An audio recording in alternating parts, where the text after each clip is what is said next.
Magandang araw sa inyong lahat.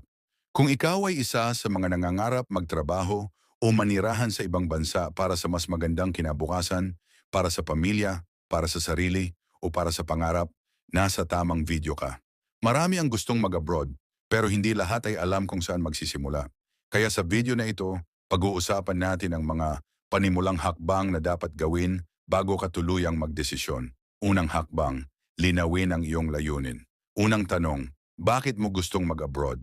Para ba sa mas mataas na sahod? Para sa experience? O para sa mas magandang future ng pamilya mo?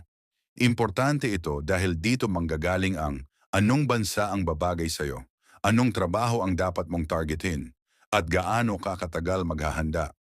Kung wala kang malinaw na dahilan, madaling sumuko kapag nahirapan ka na sa proseso. Ikalawang hakbang, alamin ang posibleng bansa at trabaho.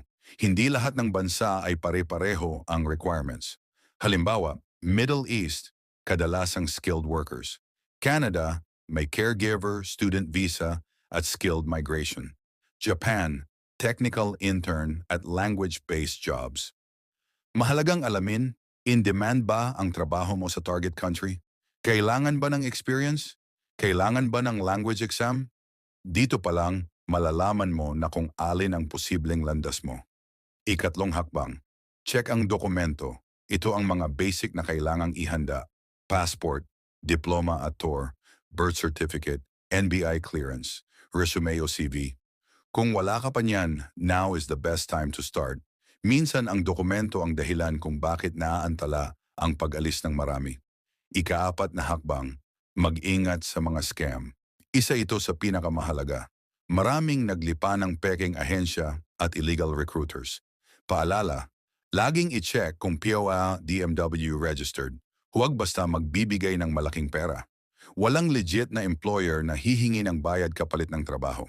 Mas mabuting maghintay ng matagal kaysa mapahamak sa panloloko.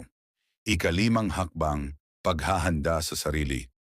Ang pag-a-abroad ay hindi lang pisikal, ito ay mental, emosyonal, at disiplina.